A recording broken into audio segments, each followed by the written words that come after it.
CIST, une nouvelle affaire qui va faire grand bruit. À 32 ans, le rappeur Sadek a été arrêté par la police ce week-end après un accident de voiture.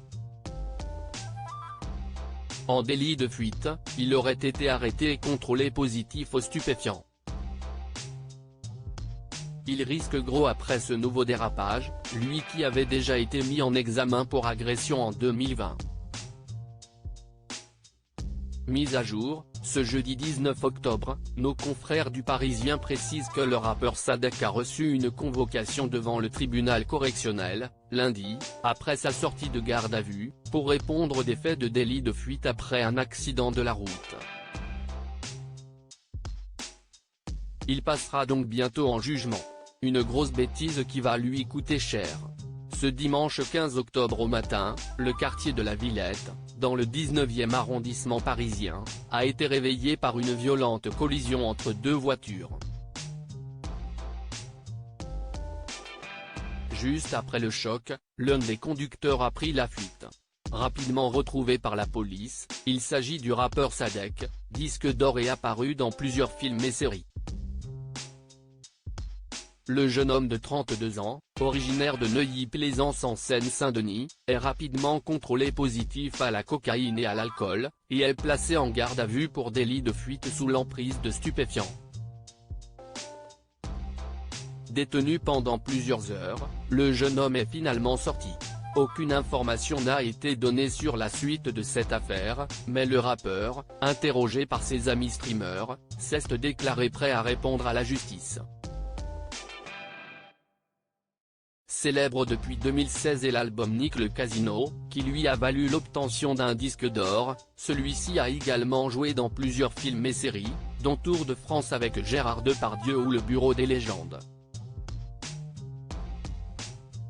Très populaire, celui qui s'appelle en réalité Sadek Bourguiba et qui est né d'un père tunisien et d'une mère russe a pourtant été mêlé à une agression très commentée en 2020.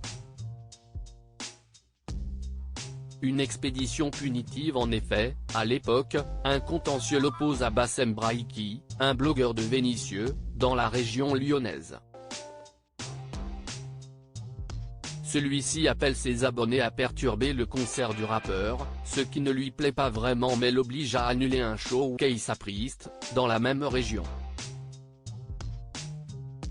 Le rappeur et ses amis se rendent alors en pleine nuit, et armés de matraques, chez le blogueur pour se venger. Rapidement arrêté, alors qu'il allait se rendre, le rappeur se retrouve pendant 1 mois et demi en détention provisoire et fait ses excuses publiques. J'ai été pris de remords, me rendant compte du mauvais exemple ridicule que je laissais avec les vidéos de l'agression. Je sais que ma carrière musicale est définitivement finie. Je regrette que tout cela se soit terminé dans la violence, explique-t-il, quelques semaines avant d'être libéré sous contrôle judiciaire, avec l'interdiction d'entrer dans la région lyonnaise ou d'entrer en contact avec la victime. Sans bracelet électronique désormais, il aurait pris conscience de la nature des faits reprochés, selon son avocat. Dès le jour de l'agression, le rappeur avait en effet expliqué ne pas être fier de lui avoir cédé comme un imbécile à la violence et à la haine car il ne supportait plus les menaces.